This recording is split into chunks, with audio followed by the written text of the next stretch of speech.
بسم اللہ الرحمن الرحیم. Lieutenant general Syed Muhammad Adnan, inspector general training and evaluation.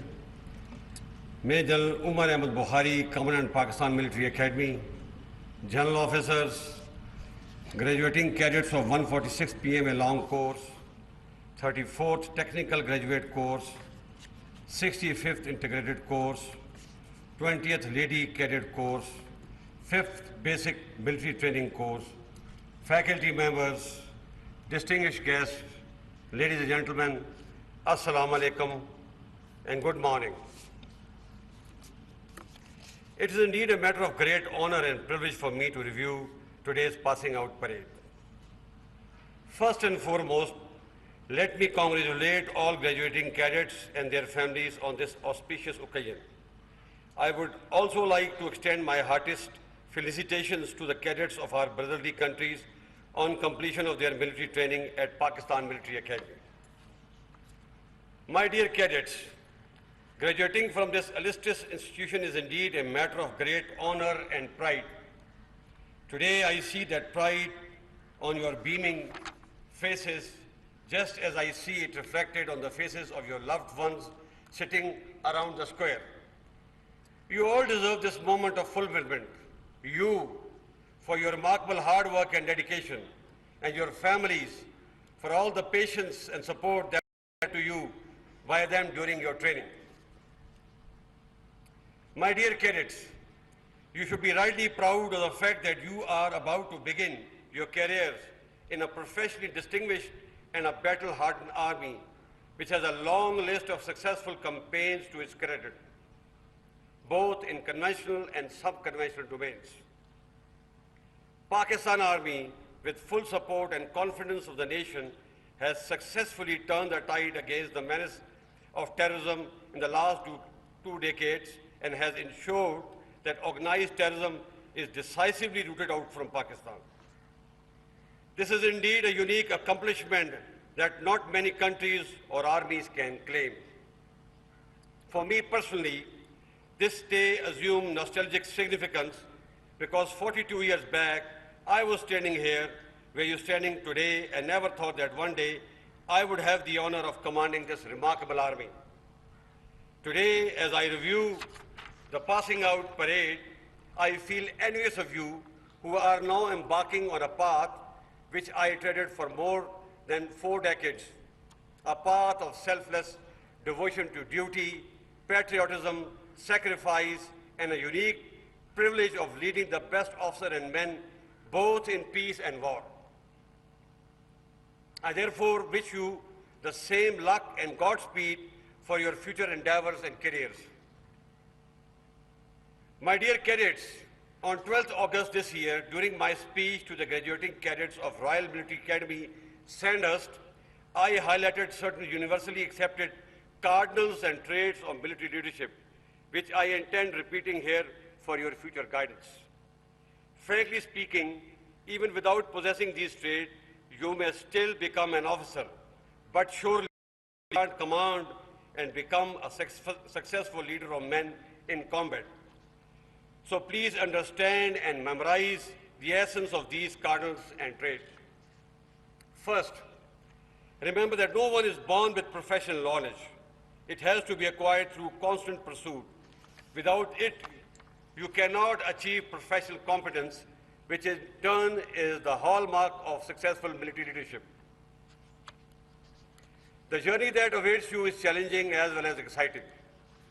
The demands of professional military service will be much high as you grow in service.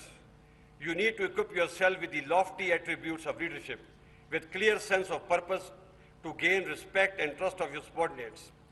It is only through development of unwavering trust and confidence that you can instill a spirit de corps in your under command, which will hold you together in times of crisis. You must also understand that persona of a just and impartial commander who exhibits merit in dispensation of reward and punishment is the one who will earn unconditional loyalty and obedience of his under command. As a leader, you need to have courage and ability to take difficult decisions and then accept full responsibility. Correct decision-making requires competence and confidence, which can only be acquired through high-class military education, rigorous training, and continuous study of military history. In the words of Sir Basil Whittle Hart, and I quote, "An officer who has not studied military history as a science is of little use beyond the rank of a captain." Remember the value of keeping up a brave face in front of your men when you are as shattered and frightened inside as all of them in a life and death situation. The contagious energy that you will instill in your men when you lead them by example and not merely by words. Remember, when a lot of lead is flying in the air in the battlefield, an officer never says advance. He always says, follow me. The importance of keeping the well-being of your troops ahead of your own is the hallmark of a successful military leader.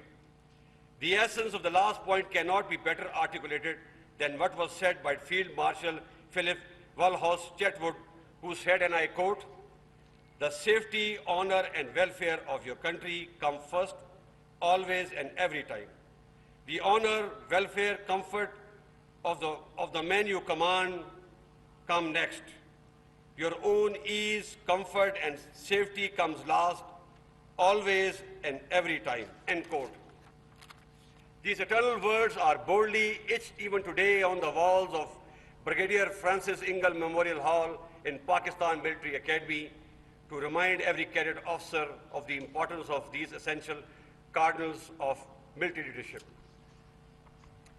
Ladies and gentlemen, Pakistan is a peace-loving country. In our quest for peace, we have extended sincere and all-out efforts to evolve good neighborly relations with all our neighbors and regional countries.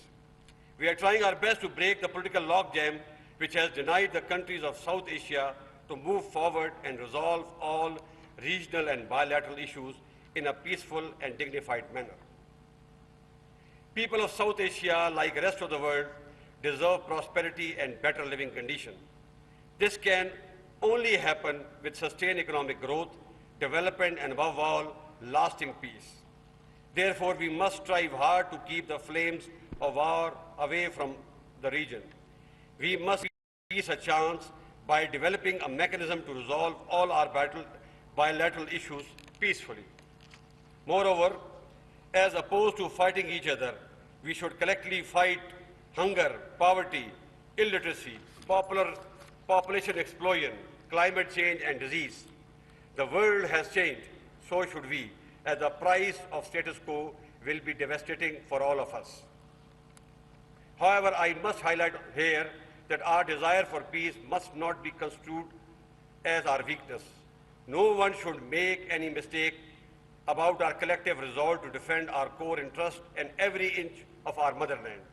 I must remind you that we have paid both in blood and kind to safeguard our sovereignty and integrity.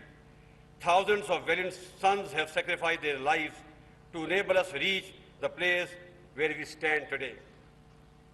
My dear cadets, you are entering the service at a time when the challenges facing the country are complex and multifaceted.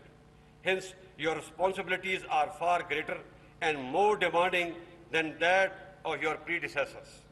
You have chosen to serve and protect your motherland, which demands the highest level of dedication, sense of purpose, and sacrifice.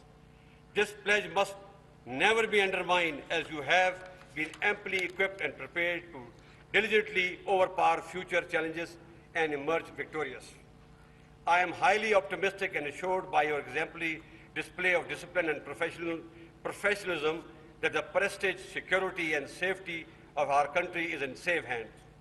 As a good soldier, always remain focused on your job. Don't get distracted by fake news and political wrangling in the country. Respect the democratic institutions and be always ready to defend the territorial integrity and the Constitution of Islamic Republic of Pakistan with your life.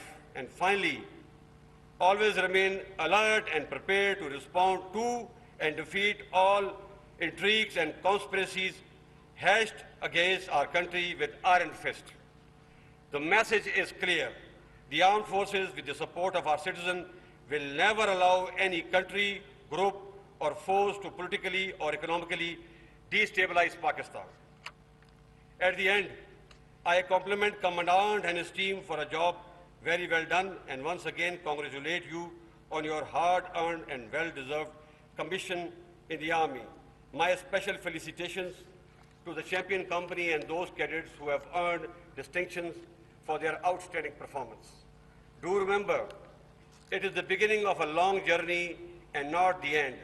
Live your life to the fullest while respecting the morals and ethical values of our religion and culture. Also jealously guard and uphold our centuries-old military ethos and traditions. I am confident that you will embellish the proud pennants of your regiments and battalions which you are about to join. May Allah be your guide and protector. Ameen. Pakistan Army Zindabad, Pakistan Paindabad.